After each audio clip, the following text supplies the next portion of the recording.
千里之行，始于足下。A journey of 1,000 miles begins beneath the feet. We now gather in the Tao to travel the journey together. Welcome to Tao Talks with Derek Lin, where we take a deep dive into the Tao Te Ching by Lao Tzu.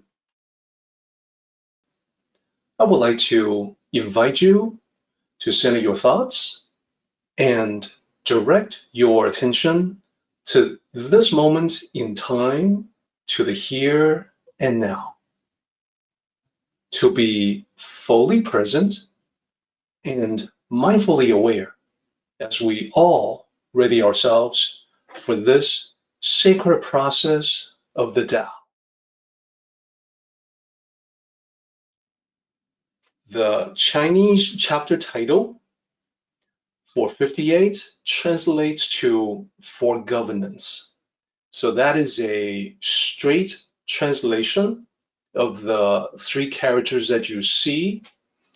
As I talked about before, when we talk about for governance, it is in the context using the metaphor of ruling a kingdom as a metaphor for running and managing your life.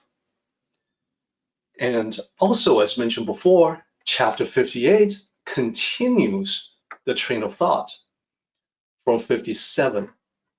It carries through some complete ideas from Lao Tzu from 57 to 58.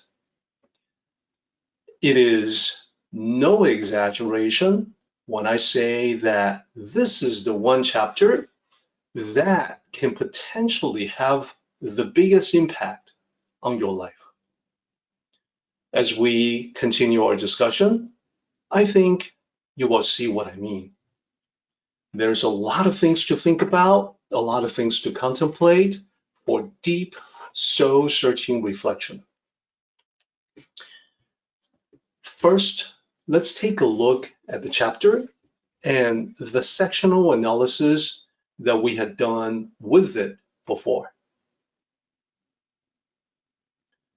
So as you can see, previously we divided up this chapter into 4 sections.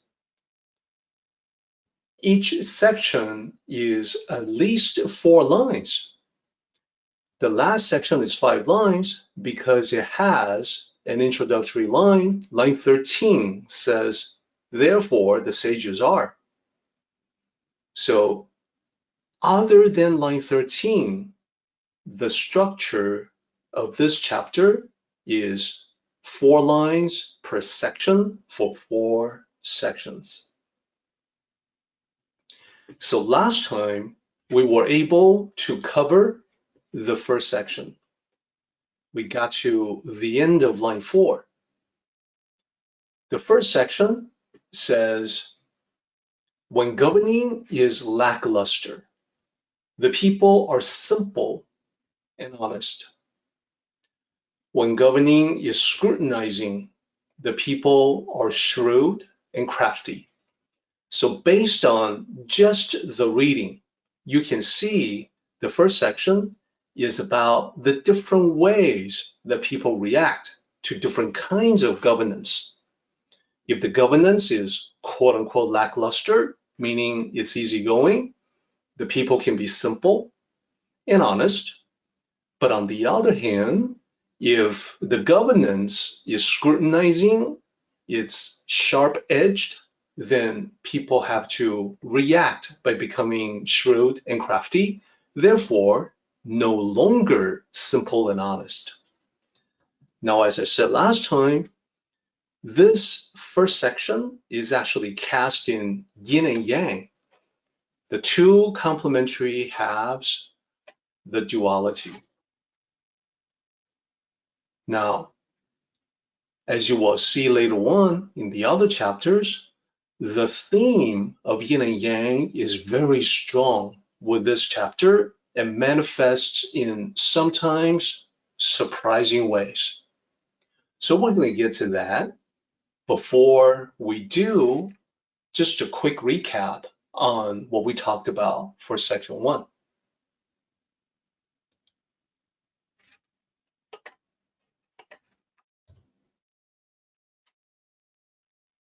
So for lines 1 and 2, this section of 4 lines is divided into 2 halves. The first half is about the governing being lackluster, easygoing. It really means governing in a humane way. When we say lackluster in English, it's usually a negative connotation. Here, it just means that the governing is not so strict and so exacting as to not allow people any breathing room. So a humane way of governing. And for leadership in general, it just means leading with empathy and understanding. Now, the way that people are is that people usually prefer to keep things simple, if at all possible. And therefore, I say that they have a natural inclination to be simple and honest. If they don't need to hide anything, they won't bother hiding anything. It is only when the higher level becomes other than reasonable, when it becomes unreasonable, that they have reason to be something other than simple and honest. So here, what I talked about before as well is that when we have this quote unquote lackluster governing, it's similar to our Western expression when we say, hey, you should cut people some slack. That looseness, cutting people some slack, is what it means. It's a close correspondence to what it means here. This easygoing attitude where you don't need to know or watch over everything. So what about the other half of the yin and yang symbol? What about lines 3 and 4 that we talked about last time? Well, it's the opposite. The scrutinizing governance, it says, lines 3 and 4 say, when governing is scrutinizing, the people are shrewd and crafty. So this is talking about the complementary opposite of the previous scenario. It's an intrusive, aggressive kind of control. So government control that is too much. So instead of being relaxed and easygoing, it's strict, nitpicking. It's all about finding faults, all about assigning blame. It's all about the gotcha kind of governance, watching to see where you go wrong, and then, hey, gotcha.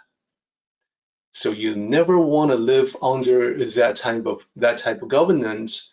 But if you have no choice but to live with that scenario, then, well, the people are described as shrewd and crafty, and this is a negative connotation.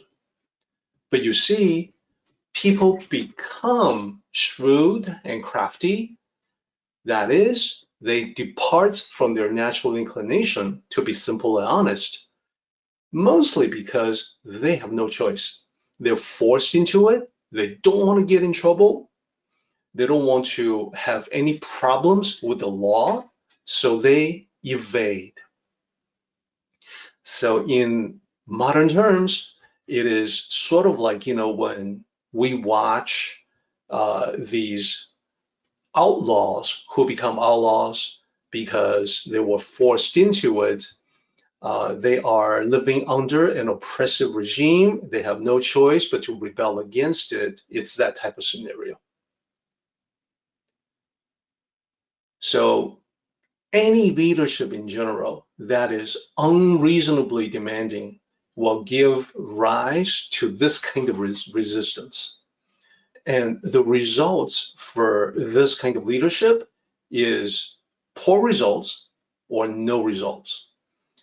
It'll get you less, not more, even though at first one may think that by scrutinizing, you end up with more. You want to make sure that the ruling class is not, quote unquote, cheated out of what it deserves, out of the taxes it needs to collect.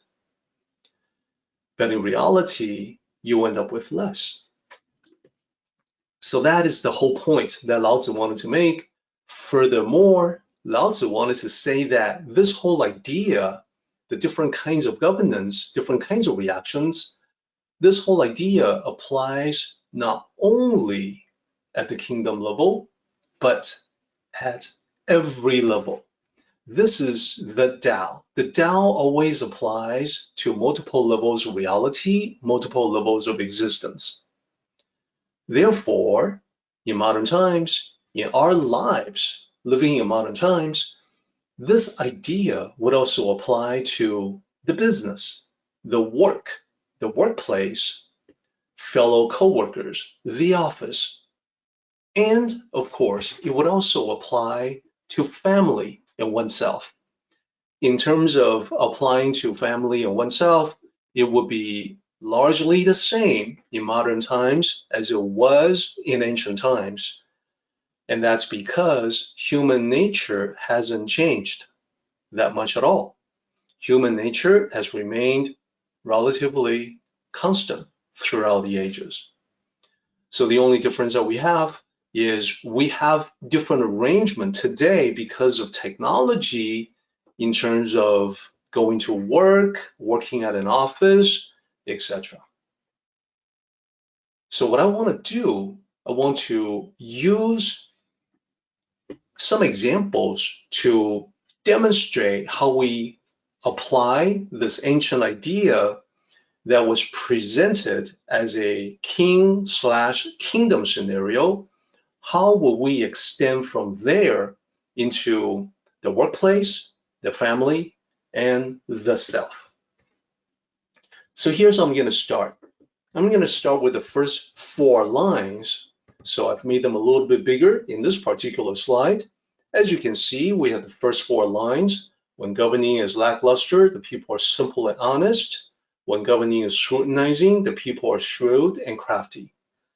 Now, we can summarize by transforming, by mapping those 4 lines to this table. As you can see, down the left side, we've got the descriptions, lackluster governance, and then we have the people being simple and honest. Then we have scrutinizing, leading to people becoming shrewd and crafty. So at the kingdom level, what are we saying? What do we mean by that? Well, when the ruling is lackluster, what it means is that the ruler gives the people the appropriate level of freedom. There's a looseness, the cutting of the slack that we talked about. So people can do what they want, be what they want. There's enough freedom, they can express themselves freely. Then what that means is that people are happy. They have no reason to hide anything. They work well with the ruling class. They work well with one another. The people contribute to the kingdom. There's no reason to hide. Now, the flip side of that is not the easygoing scenario that we're depicting here. The flip side, the ruler is a tyrant. The tyrant rules with an iron fist. The tyrant mandates numerous inspections on everything. The tyrant mandates heavier taxes on everything. So the result of that, well, as we talked about, people quickly figure out how to get around it, how to evade government control, hide their activities from prying eyes.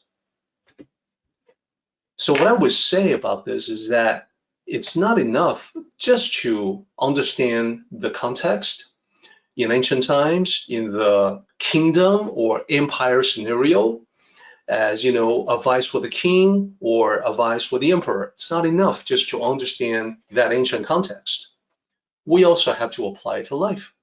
So that is the reason why I left the right side of this table blank for now. The blankness that you see on the right side is essentially an invitation to fill it out with the corresponding situation drawn from our lives. So I mentioned the workplace as one of the places where we can extend this idea, this concept. So I'm going to do that now. I'm going to extend this table to the right to cover the workplace. Then what I would like to do is to map all 4 of these rows to the matching situation that we can find in any modern business. So for the first one, remember we're talking about reasonable, empathetic, understanding, easygoing. So this means a manager who is easy to work for and easy to work with. That's a manager who is reasonable, perhaps is open to communication, has an open door policy, listens to the employees, etc.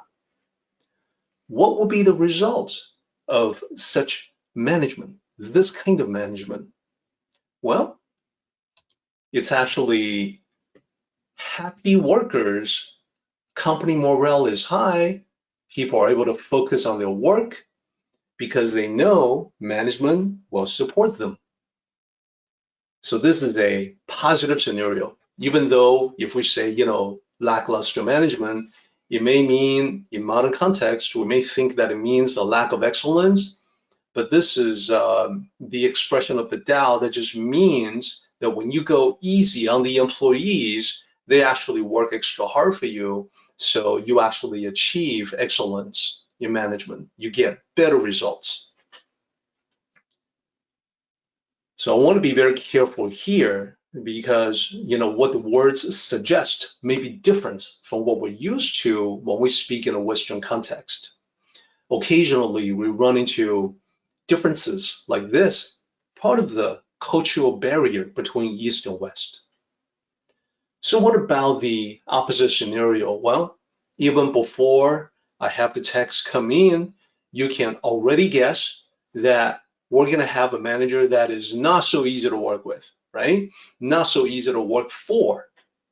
So what we're talking about is a manager who is difficult, known as the boss from hell.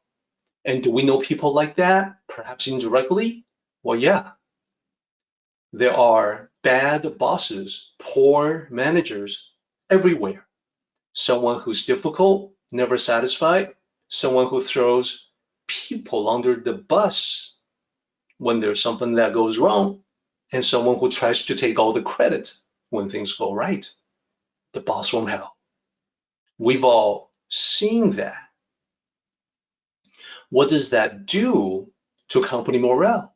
You can guess it's going to hit the toilet because employees are no longer so forthcoming about going the extra mile. They don't want to talk about their opinions. They may be seen as being too critical. They spend a lot of time on protecting themselves and not on productivity. So this is not a good scenario, and that's the point that Lao Tzu wanted to make. So overall, we go from a good situation where the ruling class or the management is becoming more in the top half. They are more responsive, more agile. They react quicker to changes, and that can apply to a kingdom, to a nation, to an empire. When we talk about, hey, the government should get out of people's lives, so it's less intrusive. And that's how people in reaction, have zero reasons to make things complicated or to be dishonest. And it's only when things become oppressive or totalitarian that's when the dishonesty comes in, that's when complexity comes in. So we don't live in a police state, thank goodness. If we do, then we too will have to become shrewd and crafty. We have to figure out how to get around surveillance, how to evade the authorities. Overall, you can tell just by looking at this table, minimizing interference is better for those who are responsible, for the managers, for the ruling class, as well as those who are being ruled or those who are being managed. And again, this principle applies to all levels of leadership. It also applies to other scenarios that we have talked about. The two that are the same in ancient times as today would be family and the self. It may be more difficult, for a student of the Tao to figure out how this idea can apply to the self, because when we talk about managers and employees, the king and the subjects, we have like two parties in the interaction. We have the cause and effect. So what if it's all just yourself? How will we apply that? Well, let me share that with everybody. But first, we start with the family scenario. What happens when the parenting is lackluster, meaning easygoing? Well, it could be a scenario where parents are encouraging the child to explore and learn within safety parameters, similar to how the ruler can allow people freedom within the confines of the law. So for instance, parents of a teenager may encourage a teenager to explore social situations and interactions. The parents may be progressive, telling the child, the teenager, to have a good time, go on a date, have a good time. No, I don't need to know every little detail when it actually takes place. You've established sufficient trust where you can do that. So it's all within the safety parameters. When you have that scenario, you also have children who are responsive to the parents, like the employees who respond favorably to the manager, letting the manager know what's going on. Similar situation here. The children are glad to maintain communication with their parents. They are much more forthcoming about their experience. They can share their discoveries along the way, what they have learned. Now, it's very easy to see that you can have the flip side of this scenario too. You can totally have parents who are overprotective. Have we not all seen that? I certainly have. The overprotective parents may try to find out every little detail, out of that strong parental protective instinct that sometimes becomes so strong it can border on paranoia. So the parents may insist on close scrutiny or monitoring of a child's activities. That demonstrates a lack of trust. What can happen? Well, remember, the citizens of the empire that is oppressive become shrewd and crafty. The child of a parent that is suffocating can shut off channels of communication and become very closed off because the parent has alienated the child.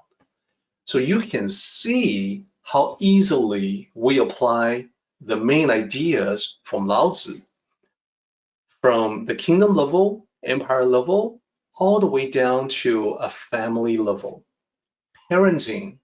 So this can apply to parenting as well. Now, what about the self? Wouldn't that be the tricky one? Okay, well, not necessarily, because we have always seen that in the Tao Te Ching, the ruling metaphor applies to one taking charge of one's life, thus demonstrating sovereignty. So let's take a look at the self. You maintain discipline on yourself, but you go easy on everyone else. So now we can see that this is about how the self regulates its interaction, how you regulate your interactions with other people, everybody you know, not just a family scenario anymore, but your interaction in your social circles, with your friends, etc. So the Tao cultivator would be big on self-discipline, but would be easy on everyone that they come into contact with. They don't apply their standards on other people. They prefer to let other people develop their own standards rather than for them to impose what they think is right. So you avoid excessive meddling. What effect would that have on the people you come into contact with? Well, just like the citizens of the empire becoming simple and honest, your friends have no reason to keep things from you. They appreciate you being transparent with them, so they in turn are transparent to you. They open up. They can tell you what's going on. They're not afraid that you will try to interfere with them. But what about the opposite? Now that you've seen the positive scenario, you can easily see also the negative scenario. And the negative scenario is about people who interfere excessively. You are scrutinizing other people. You are harsh with them. You are judgmental. You want to know what's going on all the time. You get into other people's business.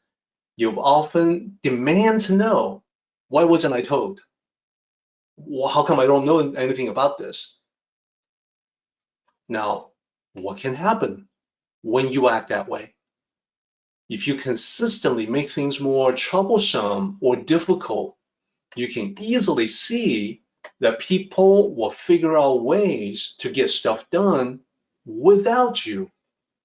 They will also evade, they will avoid, they would prefer to exclude you from activities, leave you out of activities. You can't fix this with even greater levels of scrutinizing. Now, this is something that I have seen before in my life at all different levels.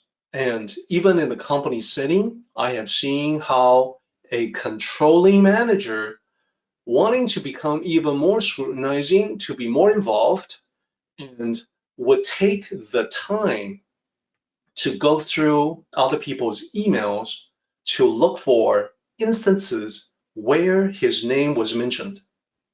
And then he would demand to know, well, my name was mentioned in this email thread on a particular date, but you didn't mention anything about this. How come you didn't tell me? This is looking for reasons to get mad. The only solution really, as Lao Tzu pointed out, is to go easy, to cut people slack. Our modern expression in the West is to take a chill pill to figure out how to be genuinely helpful and not try to get into everything. So as you can see, this table here depicts how we apply the concept in every leadership scenario. Not just, with family, not just with the workplace, but with everything, even including oneself in your interactions with other people. So this completes our discussion of the first section, all about the yin and yang of being easy or being difficult. Okay, I think everybody has that concept pretty clearly defined by now. So I think we can now go to the next section, section 2, starting with line 5. Line 5 says, misfortune is what fortune depends upon. So before we actually dig into the meaning of that, I want to focus on misfortune and fortune. As you can see, highlighted in red in line 5, I've got those two characters. Those two characters appear again in line 6. Line 6 says, fortune is where misfortune hides beneath. It's the same two characters, but you can tell the positions are swapped. So the first character in line 5 becomes the third character in line 6. The third character in line 5 becomes the first character of line 6. So there you go. These two, misfortune and fortune, the interplay between them, the interaction between them, the connection between them, this is another important concept in the Tao. And I want to start by talking about the characters individually, then I'll say a little bit about the way that I handled this discussion before versus the way that I'm going to handle it today. So, first character, Hou. What does that mean? Disaster, calamity, misfortune, setback, defeat, negative stuff, bad things, bad luck, bad situation. So that character has a negative context. Then, what about the other character? This is Fu.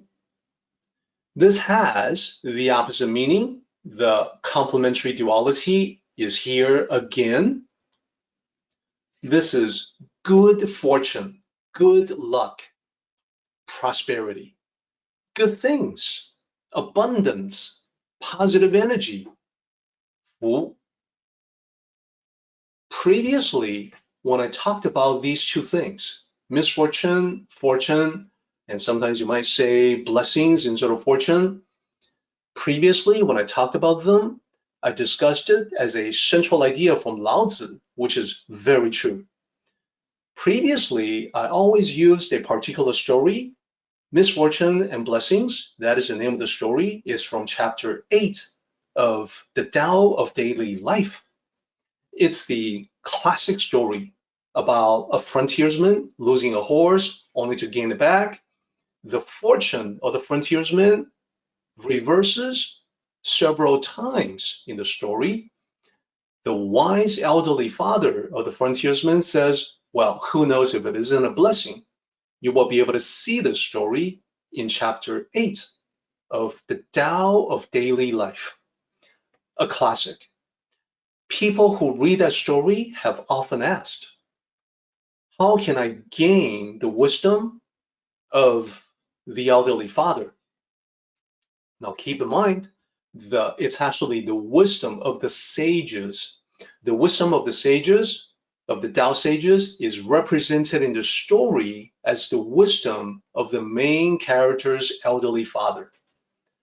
So it's good to know the point is made in that story, in that chapter, that life situations go back and forth. They go from misfortune to fortune, from fortune to misfortune, etc. How do we handle it? How do we handle it as wisely as the wisdom represented in the story? Well, today's talk is how I answered that question. There's no easy one-sentence answer on how best to handle the reversals in life. But the first key to all of this is to understand Hou, disaster, and Fu, good fortune, prosperity, misfortune and fortune. The first key is to realize that these two things, while people see them as diametrically opposite, they're actually two sides of the same coin. When you look at a coin, when you pick up a coin and look at it, when you look at one side of it, you automatically know there's the other side. You just have to flip it over to see it. It's similar with Hou and Fu. When you see one side of it, the existence of that guarantees the potential for the other. So I want to give you some examples to illustrate this point. This is the first key realization.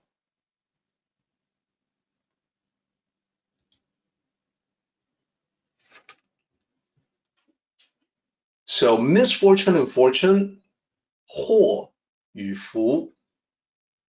How do we tell which is which? when we encounter something that happens in life, we're pretty sure we know if it's good or bad. Or are we? Here's the challenge: to elevate ourselves, elevate our thinking to the next level. Let's go through some examples. You will see what I mean. Let's think about one of the most important things of all, love. Let's think about marriage versus divorce. Of course, people look at this, people will say, well, marriage, that's a good thing. I love weddings. I like it when people get together, spend their lives, build their lives together. That's a good thing. Divorce, well, that's tough on everybody. It's tough on the kids. It's tough on the spouse, the two partners. So that's got to be negative. When you ask people that, you can expect the first impression to be marriage is positive, divorce is negative. But the same people, okay, that you ask the same question to in many years from now, after many years, they may actually give you the opposite answer based on their own personal experience. Can that happen? Yes, it can. Someone can, for instance, go into a marriage only to become very unhappy. The marriage may be dysfunctional. It may be devoid of love. It may be abusive. Marriage by itself isn't obligated to be either good or bad. It just is. It's dependent on what the two sides put into it. So it doesn't necessarily have to be a positive thing. To be married isn't necessarily good fortune. It could be misfortune. I think you are beginning to see that. So we have to train our thoughts, train our minds to think in the Tao paradigm. In that paradigm, you look at divorce, you look at what most people consider to be negative, and right off the bat, you're going to start thinking about the possibility for the other side. When you do that, see, there's a reason why I put the yin and yang symbol in this slide. You are training yourself to think like a Tao sage in noting that in the yin and yang symbol, within the yin, there is a yang. Within the yang, there is a yin. So within the positive, there's always going to be the potential for negative. Within the negative, there's always going to be the potential for the positive. So divorce, usually seen as negative, but is it really? Well, from the way you are now being trained to think, you can realize that there's going to be scenarios where divorce is liberating. That is actually a positive thing. When you get out of a dysfunctional relationship, maybe even an abusive relationship, it can only be for the better.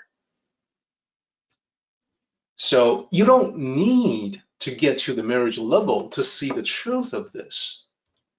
You can stay just at the dating relationship level, relationship versus breakup. Everybody wants a relationship. People think that's a positive thing. People think of a breakup as something tragic. Now, in many cases, indeed, relationship can be beautiful, positive, loving, supportive.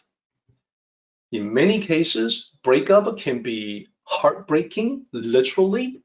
It can be something that's sad, something that's tragic.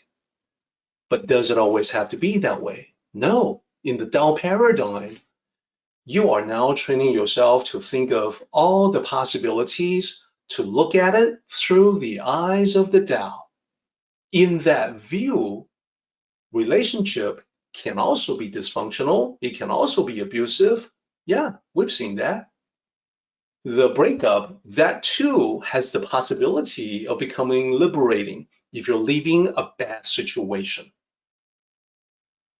Okay, so I want to use this very personal example to illustrate how things can flip around back and forth, depending on the situation, depending on the perspective. That's the Tao. Let's take a look at more. Other than love, let's take a look at work. So think about, say, job offer versus losing job. We think of job offer as a good thing because we think of employment opportunity as a good thing, and we think of losing a job as a bad thing. Now, you can easily see that job offer, well, that could be the job offer for a job where you will become very unhappy, that your potential will not be able to fully express itself. Losing a job can be a good thing because it can free you up to pursue what would be better for you, whether it's your own thing or a different career path that's better. So of course, now we can see the possibilities. Yin and yang, gain versus loss, same thing. We usually look at gain as a positive thing. People usually think of gain as good. But let me describe a scenario.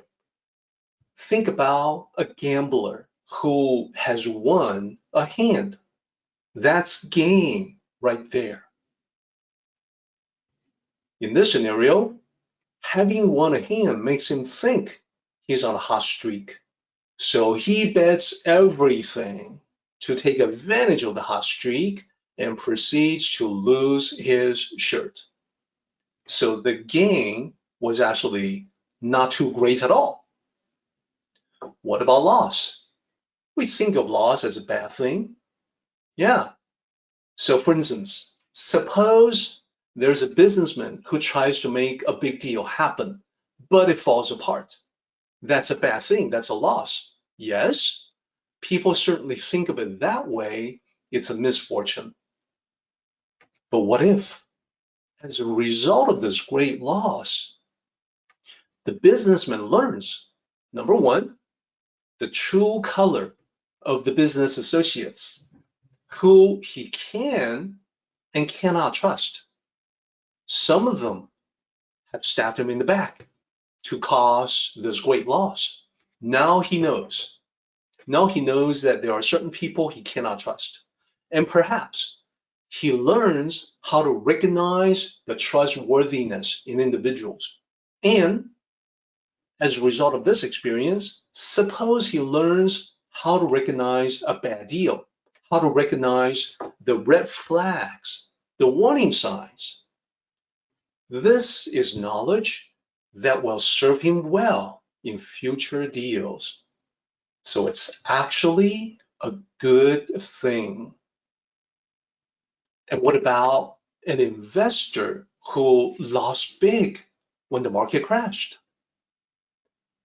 A bad thing, a misfortune. But what if, as a result of this great loss, the investor learns the proper way to manage his assets? He realizes that he was not diversifying enough, that he did not look at some key metrics before making a decision, that he did not pay attention to market indicators. Suppose he learns as a result of this, and it will serve him well in future investment endeavors. Perhaps by virtue of the great loss, let's just say he went from wealth to poverty. Perhaps he learns how to do more with less. Perhaps for the first time, he learns how to live the simple life. Maybe initially, he has to live the simple life because he has no choice. He lost everything. But then perhaps later on, he continues to live the simple life because he enjoys it. Wow, he has learned something of great value. Great value not in terms of stock prices, but great value in life. So just a little bit more, you begin to see how the thinking of the Tao goes. So what about the self? Other than love, other than work, what about just yourself? So let me suggest a situation. Suppose you are very creative, but your creativity doesn't get the recognition it deserves. What can happen? Now, when I talk about these different scenarios, I want to note that sometimes by linguistic convention in English, I refer to businessman, that's a male gender, he, gambler, etc. But I think everyone understands I'm talking about a universal individual that can be male or female. Here, it's a little bit easier when I talk about the self. Some of the pronouns that I'll use are gender neutral. So for instance, let's talk about lack of recognition. Suppose the creativity is expressing itself as writing the great American novel. You're a novelist. The novelist is collecting rejection slips, not getting recognition. Perhaps the novel is really good. Perhaps the novel is great. And yet there's no recognition. So that could be a negative thing, right? Or you may have struggling actors whose brilliance in acting is not recognized. Or you don't even have to be a novelist or actor, just in general. You've done something great. You've done something that's innovative. People don't understand. People dismiss it outright. Wouldn't that be frustrating? So that would be misfortune. But what if instead of defeating you, it makes you realize that, with my creative expressions, I really just need to satisfy myself. I don't need to satisfy anyone else. Maybe you come to the realization that I don't actually need external approval. I mean, what for? I can free myself from the expectations and demands of other people. It's incredibly liberating. And what if this realization takes you to a creative breakthrough? Great fortune, very positive. Doesn't have to be creative endeavors. As I said, here we're talking about universal principles that apply to everything. So let's just do one last one. Getting sick. We certainly would see that as a bad thing. Nobody wants to get sick. Nobody wants to be ill. But what if instead of damaging you, the illness makes you come upon realizations such as, I need to slow down. I've been pushing myself too hard for too long, and I caused this problem for myself. I need to slow down. That is a benefit to yourself. Perhaps you think, I've been too attached to particular goals. I need to let them go. I'm stressing myself out for no particularly good reason. I've been pursuing those material things. And I know that ultimately, at the end of my life, I'm going to look upon those material things as empty accomplishments. Indeed, perhaps I'm realizing as a result of this illness that life is finite. Life is limited. I've been taking it for granted. From now on, after I get better, it's not going to be the same situation anymore. I'm going to cherish every day of my life, knowing that I don't have a whole lot more. So I need to live for myself and my family, not for my job, not for the pursuit of the material things. That is a great realization that you can use in your life. Fortune, great positive energy. So I think everyone gets the idea now. There's a huge amount to cover still beyond this point. All we have talked about so far is just Misfortune and Fortune 101. It's just the basics. We're going to go ahead and take a 5-minute break. When we come back, we will continue this discussion. A lot of food for thought.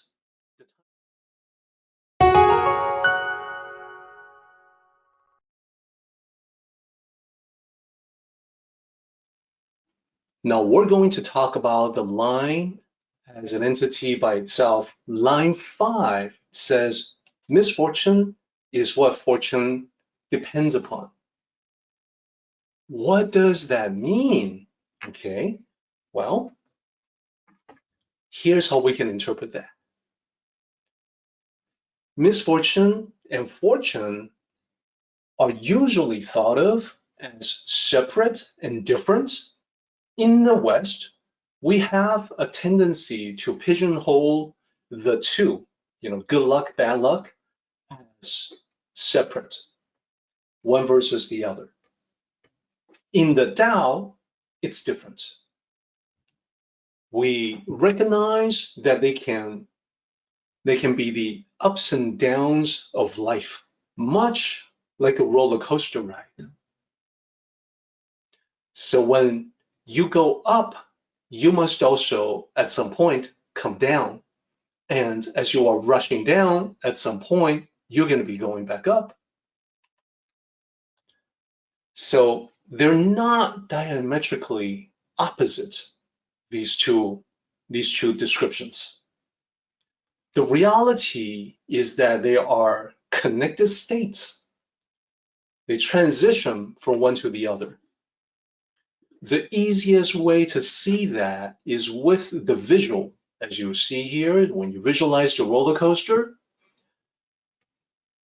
misfortune and fortune continuously transition or transform into one another.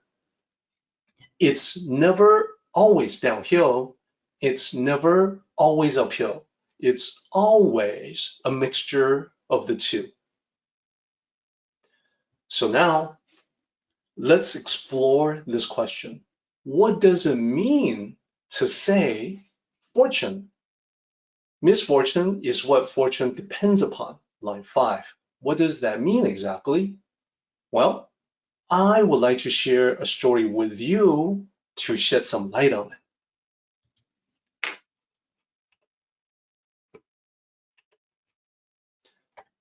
So the name of the story is The King and the Minister.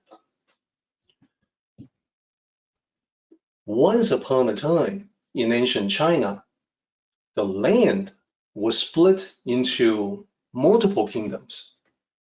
This was before they were all united as one empire under one emperor. So before that, different kingdoms, and in one of the kingdoms, in the outlying regions of this ancient land, there was a king who was served by a wise minister. This is their story. Whenever the king faced difficult problems, had a difficult decision to make, he knew that he could depend on the minister for good advice. He could go to the minister and count on the minister providing him with wisdom. This particular king, this ruler, enjoyed hunting as a diversion. So one day, he was out in the forest again. He's hunting birds. He's enjoying the outdoors. And as usual, the minister was with him. The minister was coming along with him and his guards to keep him company. After a while, the hunting party sighted a wild wolf and they gave chase. So the king saw an opening. So he took out an arrow from his quiver. He notched the arrow. and he scored a solid hit on the wolf. The wolf went down hard. The minister and the guards cheered. They all praised the king. Your Majesty, that was an incredible shot. Your Majesty, your archery skills are amazing. They praised him. So the king was exhilarated, was exuberant. He dismounted and he approached the wolf, lying or moving on the ground. He wished to claim his prize. So he walked right up to it, and he was careless in his exuberance. You know, he was thinking to himself, that's right. Not only am I a ruler, but I am also a mighty warrior. Suddenly, the wolf sprang up and bit his hand with all its strength. Too late, the king realized that the wolf was plain dead. It did that just to lure him closer so it could attack. He was shocked, he was hurt, and the wolf escaped into the woods. The king saw that one of his fingers was bitten off. He was in a lot of pain. He was bleeding profusely. He had to stop the bleeding. He had to return to the palace immediately.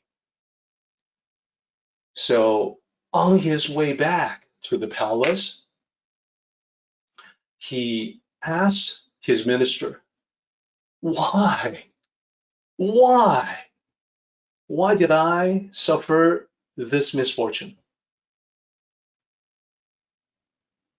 The minister said, Your Majesty, this misfortune may be what fortune depends upon. What? The king was displeased. What? What are you talking about? That makes no sense at all. In his great pain, bleeding finger, he thought the minister was mocking him, and this made him angry. He ordered his guards to arrest the minister immediately, to throw him in jail.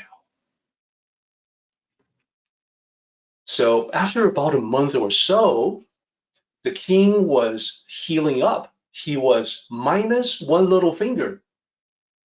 But luckily, the wound did not get infected. It was healing well. And sitting around the palace, the king was bored. So once again, he decided to go out into the woods to hunt, this time without the minister, who was still in jail.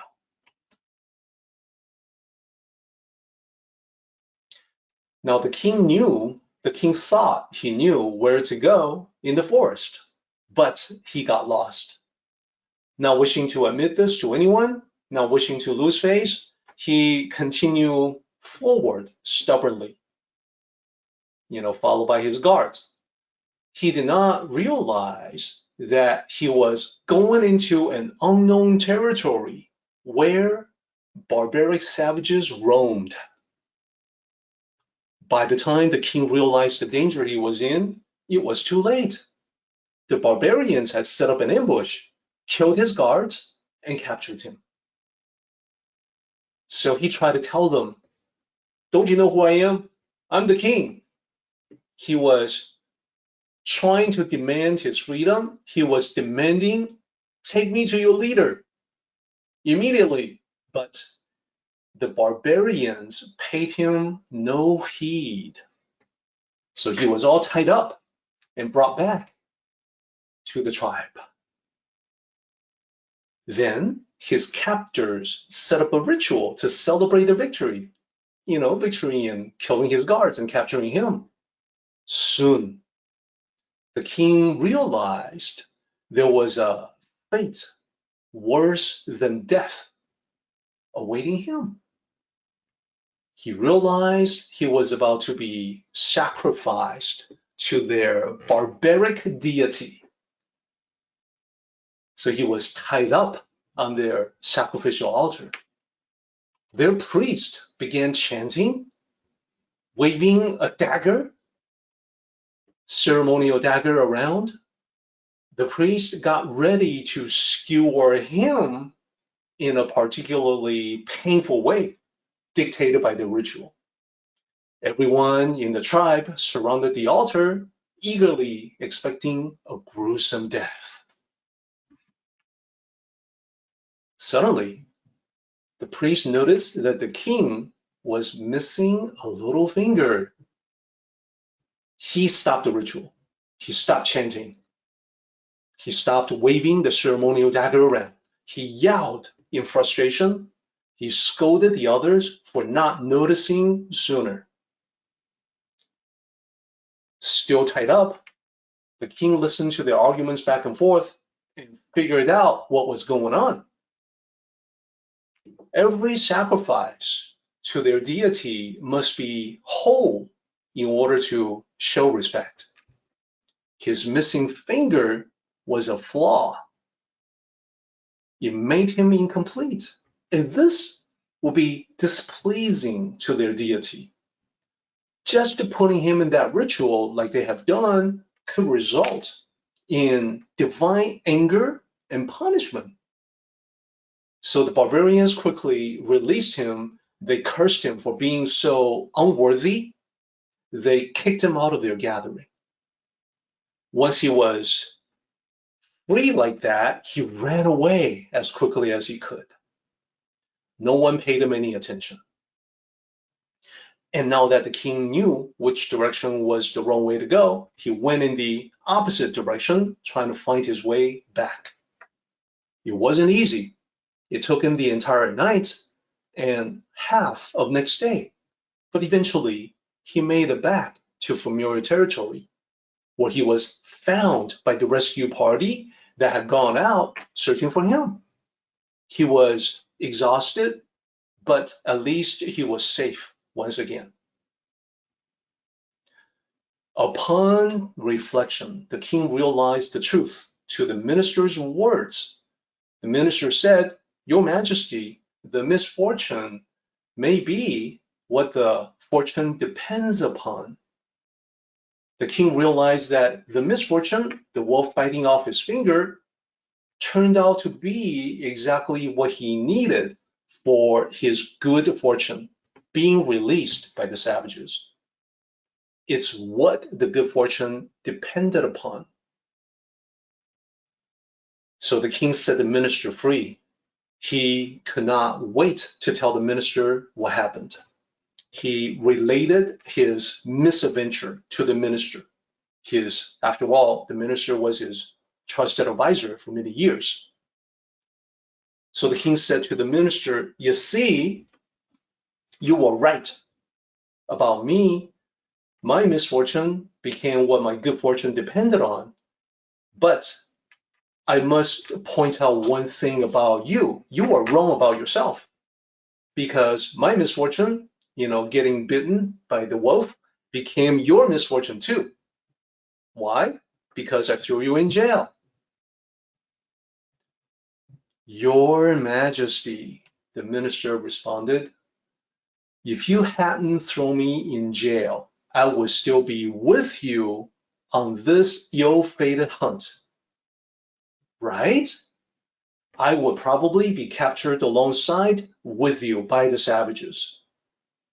So when they discovered you were not a suitable sacrifice for their deity, who do you think they would turn to sacrifice instead?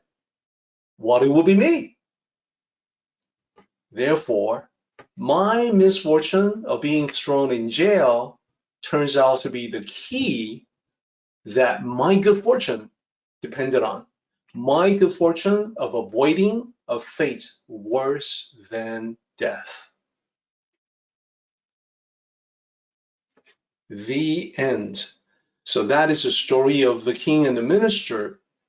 Another classic tale that is all about the central concept of fortune and misfortune and their interplay in Tao philosophy. What it tells us is that the world is all about change. Life is all about change. Fate and destiny, all about change. What seems like a good thing can turn into a bad thing. What seems like a bad thing can turn into a good thing. So this story is similar to the story that I have in the Tao of Daily Life, chapter 8, but it has its own special ingredients that I will explain as we go. First, let's talk about what the story is telling us, what it means, how it corresponds with this chapter of the Tao Te Ching. So the king's misfortune was not what he thought at first. He thought it was great misfortune, bad luck, but it saved his life, which was a great fortune. In a similar way, the minister's misfortune, being in jail, saved his life as well. So the king realized negative can lead to positive. Life is all about this kind of transformation. The king also realized that it doesn't do him any good to complain about the misfortune. It doesn't make things any better. It doesn't solve his problems. Understanding the transformation, the transition, well, that is the key. This then can become a valuable lesson that he can apply to all aspects of ruling the kingdom, to know how things can switch around, can transform, can morph into from one to the other. And this corresponds with the line from the Tao Te Ching, misfortune is what fortune depends upon. Because life is all about this kind of transformation, from misfortune to fortune and back, rather than to complain, it is wiser to observe, understand, and make use of the transformation. So this is from the perspective of the king. What about for us? Let's explore that. We too encounter setbacks in life.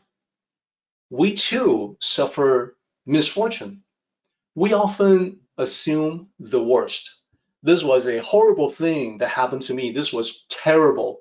There's no redeeming quality to it. It's just bad, period. And yet, what this story tells us is that a setback may actually be an opportunity. It may actually be a good thing.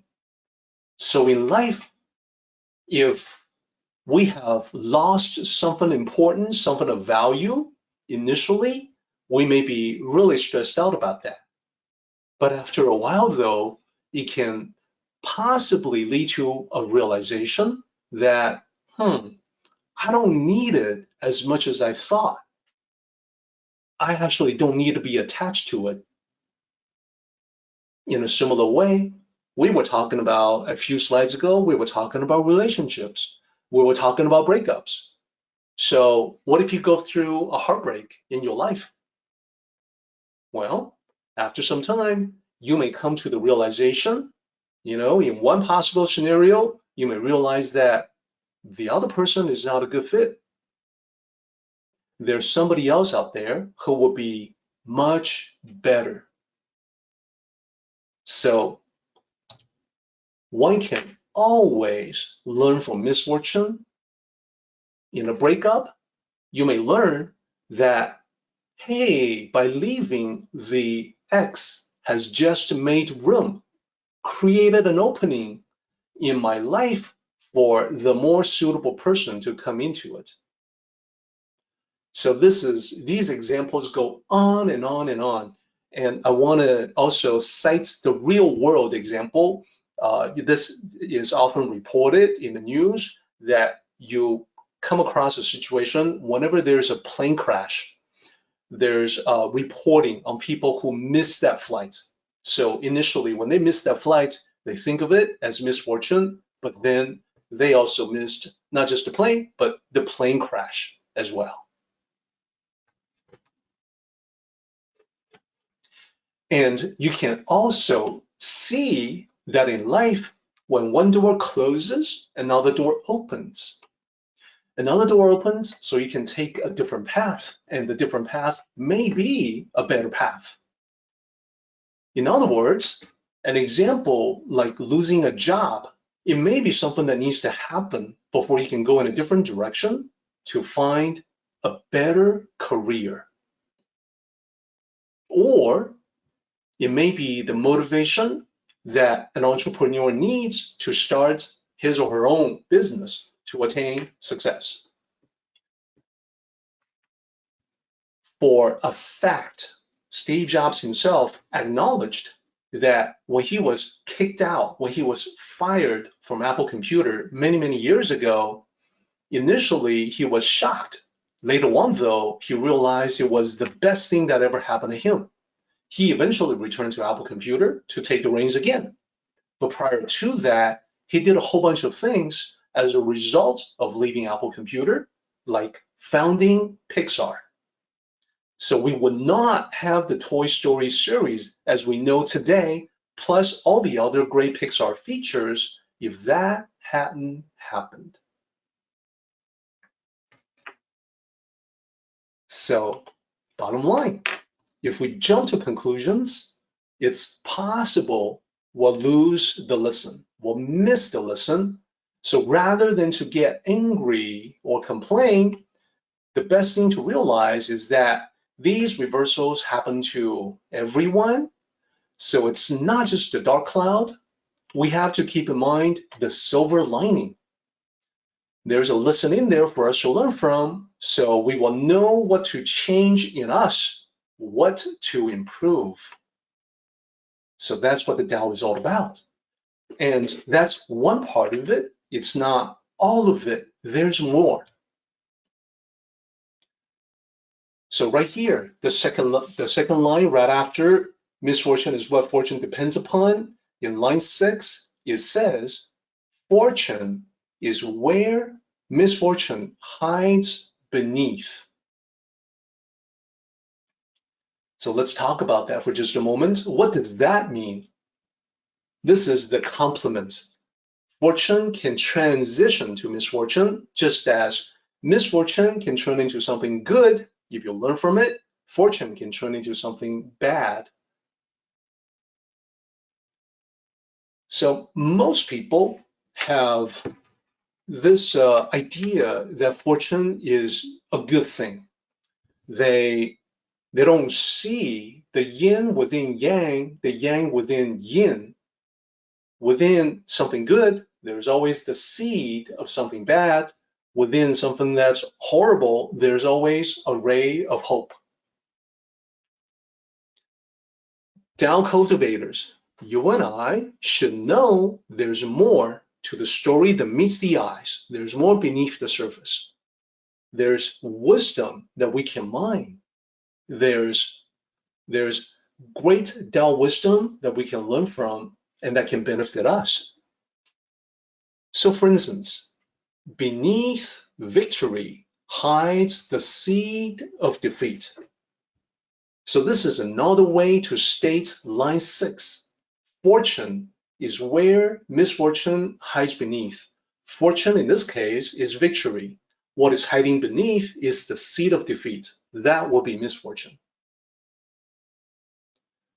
Now, how can that happen? Well, in one simple scenario, if good fortune makes you arrogant, then it's a guarantee that misfortune will come. This is actually reflected in the story too. It is another level of wisdom that is hiding in plain sight. Let me explain. We've talked about how misfortune transitions to fortune, getting your finger bitten off, but then having that flaw save your life, that's misfortune to fortune. But there's another part That is yin within yang, yang within yin, where yang represents the positive, yin represents the negative. When things are going well, there's always a seed of something that can go bad. When things seem hopeless, there's always that ray of hope. Think about the king. Initially, the king was excited to have shot the wolf. He was basking in the applause and praise from the guards and the minister. It's not difficult to imagine what he probably thought. Yeah, these guardsmen that I have, they are great warriors, but it wasn't them that shot the wolf, it was me. I'm the one along of all of us that succeeded in shooting that wolf with that well-placed shot. I am good. So he was excited. He was definitely experiencing that as very positive fortune. But then what he thought was good fortune quickly turned bad when the wolf sprang up and attacked him by surprise, biting off his finger. So the goodness of the moment, the excitement of having shot it, quickly turned into the bad thing of losing his finger. So in life, just like that, positive can often turn negative. It's a recurring pattern. It's the swing of the pendulum. This corresponds to the next line. Fortune is where misfortune hides beneath. Now it makes sense. What about for us? Well, when we succeed, it's easy to forget the possibility of failure. Success can make us complacent. So think about all the cases where something good has gone bad. How, for instance, some lottery winners end up broke and miserable, burned through their fortunes won in the lottery. Too much of a good thing can become extremely bad. When you have that much money in the lottery winning placed upon someone who doesn't have the ability to handle it, it can turn into something that's extremely bad. And also, think about this for a moment.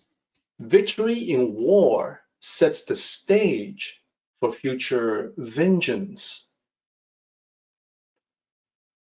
Here's what I'm trying to say. Even when you're not arrogant or complacent, victory in war can still give rise to the possibility of future vengeance, the negativity, the misfortune of revenge.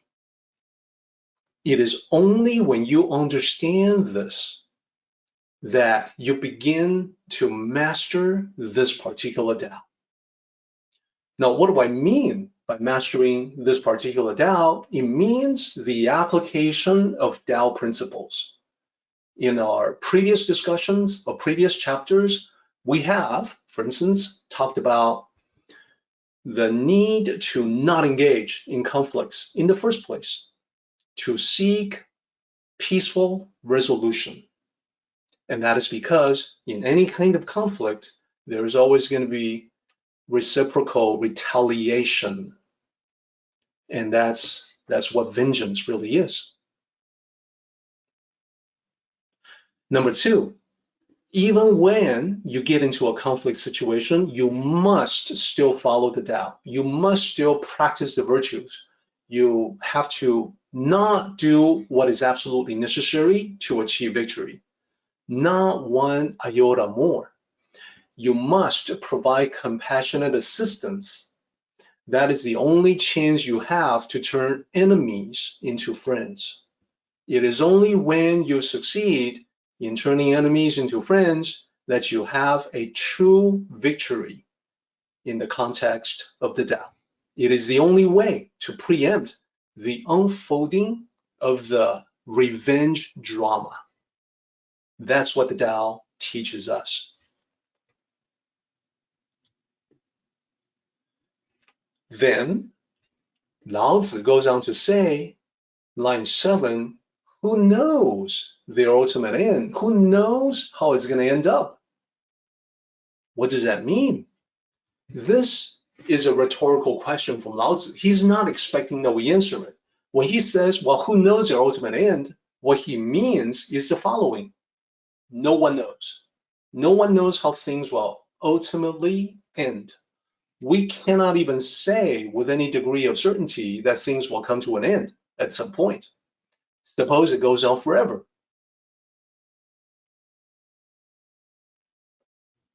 This, of course, does not mean we should give up. It also does not mean that we want to keep second guessing ourselves. Should I have done that? What should I have done instead? That is the second guessing part. When you come face to face with this particular teaching, there is that tendency to then think that, well, perhaps I shouldn't do anything at all. Is this what it means when we say non-action in the Tao? No, in fact, that's not what it means. What we should do instead is that we have to be always acting in accordance with the Tao with present moment mindful awareness. All we can do, what we should do when we understand the Tao, is to act in accordance with the Tao. And when we have done so, we trust that things will turn out for the best.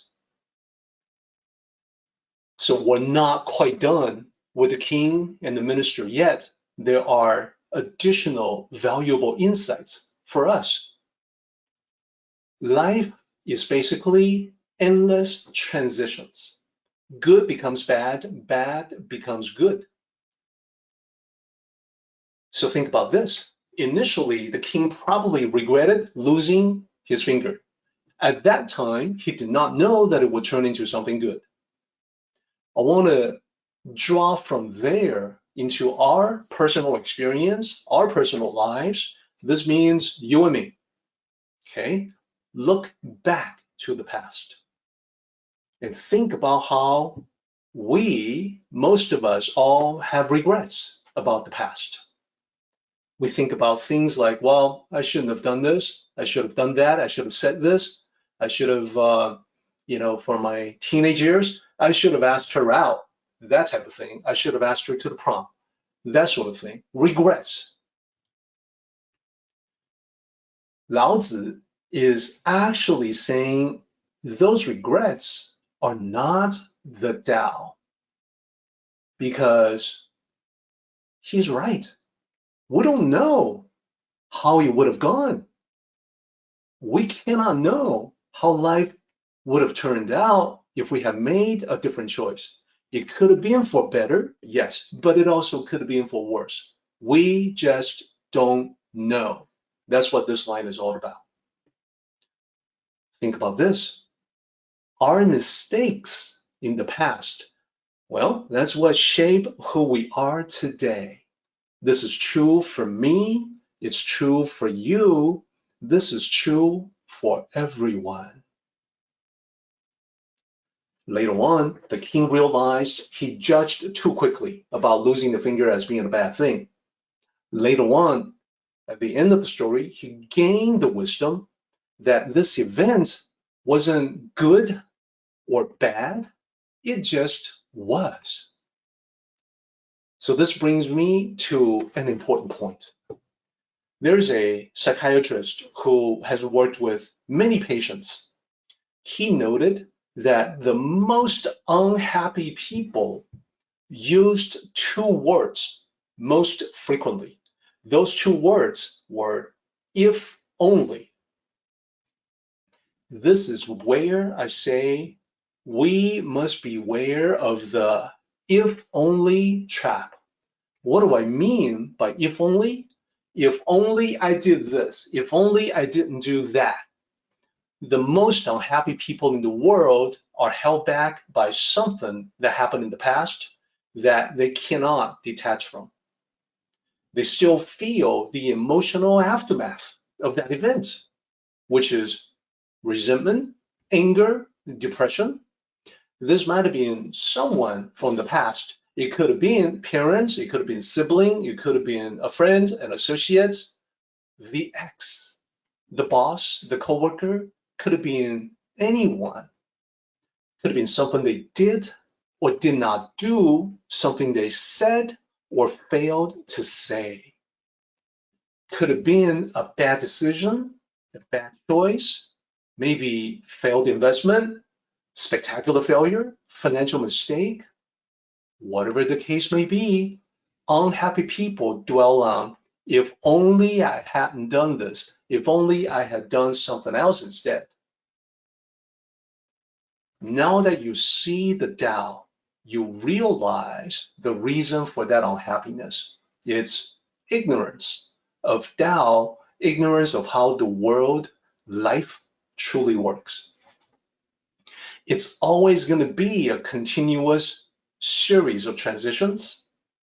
There's always going to be problems, difficulties, setbacks, failures, transitioning to goodness, triumphs, achievements, accomplishments. These are the reversals in life.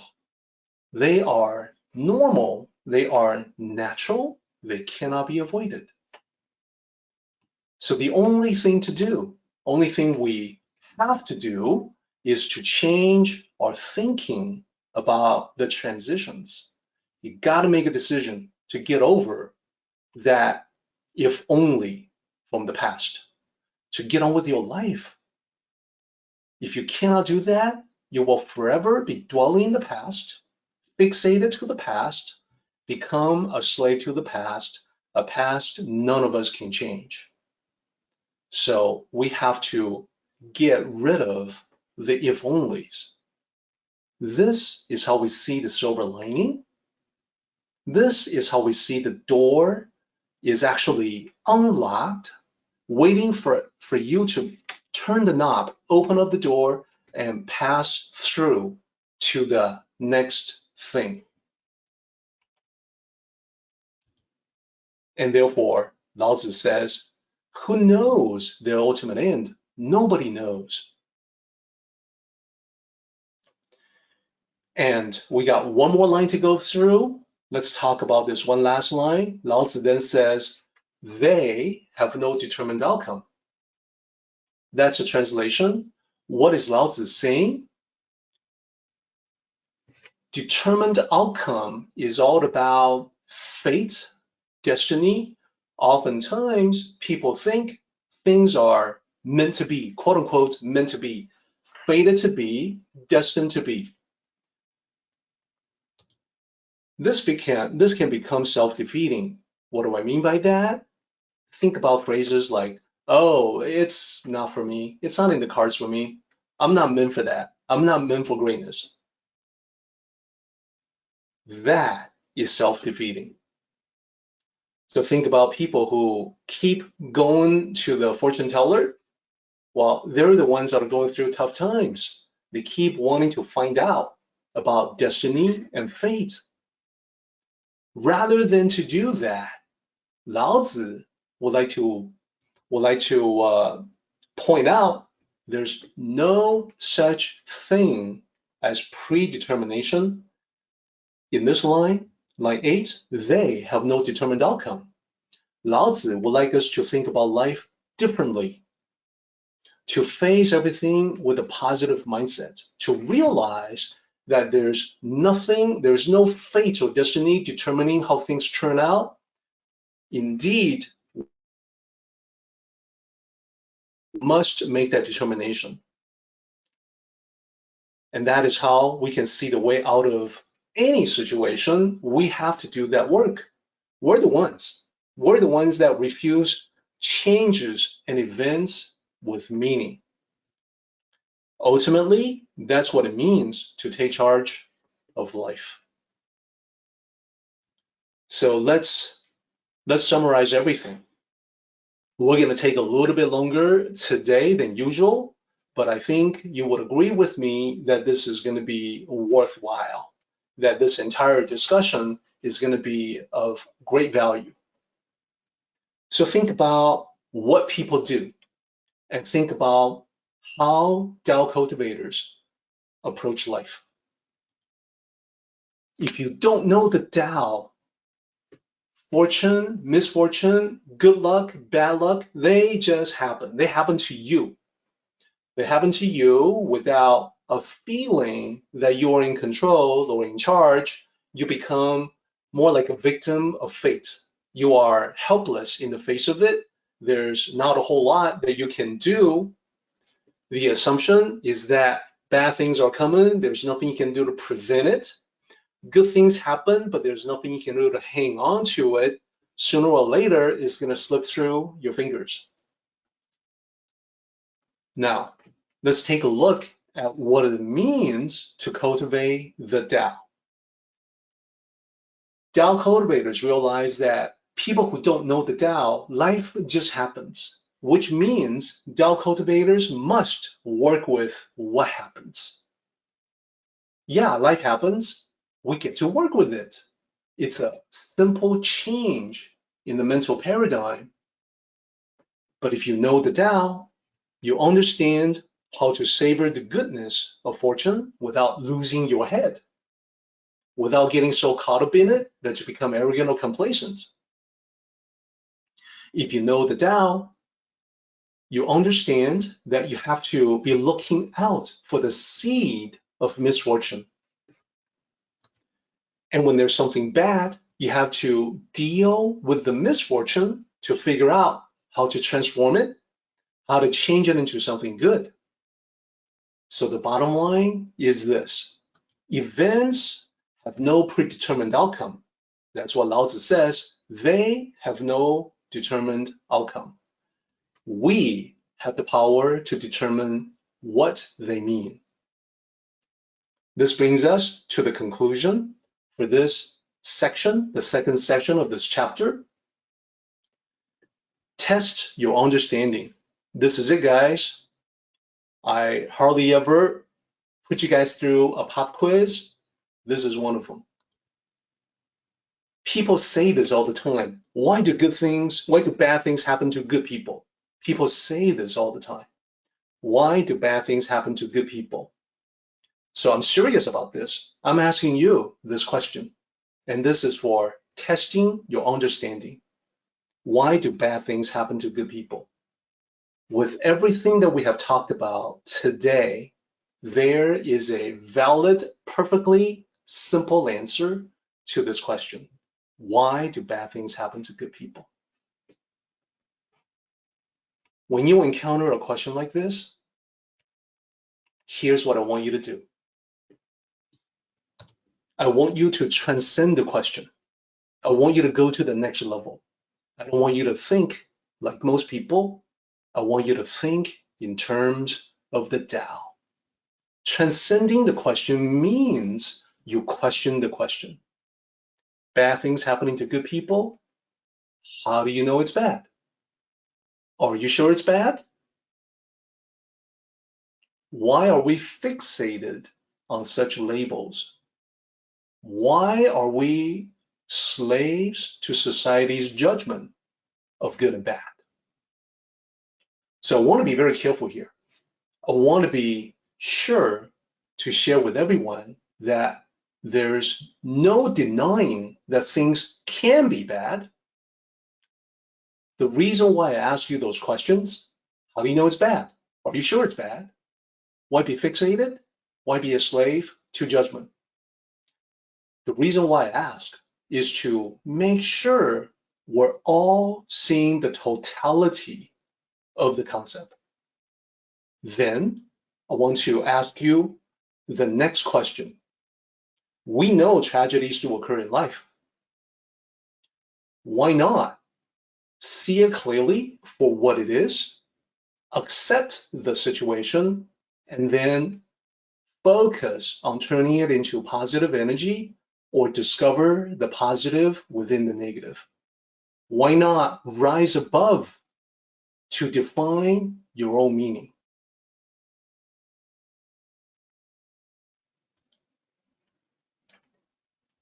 A tragic event is not the end of the story.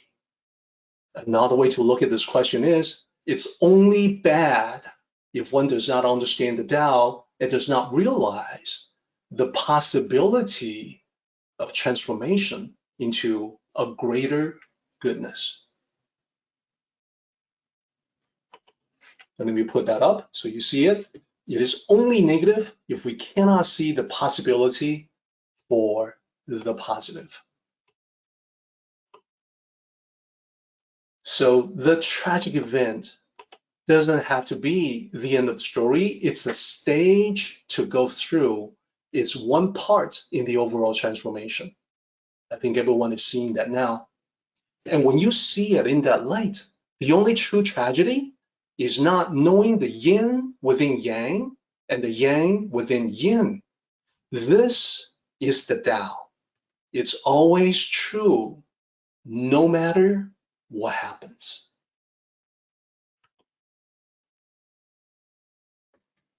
And that is my message for you today. We now go to the summary to talk about what we have discussed. So remember, in the beginning of our discussion today, we went through the difference between the scrutinizing and the lackluster types of governance and how people react to that.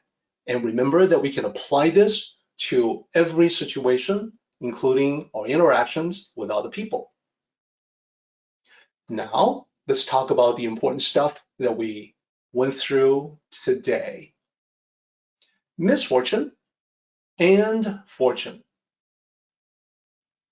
So Lao Tzu says, misfortune is what fortune depends upon. Therefore, Tao cultivators are never crushed in defeat. Tao cultivators understand how the transition occurs. So with the very extensive talk that we've had today, I hope you begin to get the picture and you can begin to apply the same ideas in your own life.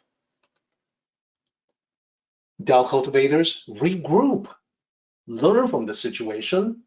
That's one of the many ways to turn it into something positive. On the flip side, we also have fortune that can turn into something bad. What happens when things go bad? So when things are good, Tao cultivators do not become complacent. They know, they understand the swing of the pendulum. Therefore, we want to be ready for that transition to occur. Therefore, Tao cultivators follow the Tao to hold on to the good, to maximize the good and prevent the bad from occurring. They work with the situation in accordance with the Tao in order to live a life that is graceful and yet effortlessly excellent. This recalls to mind, once again, the yin and yang symbol.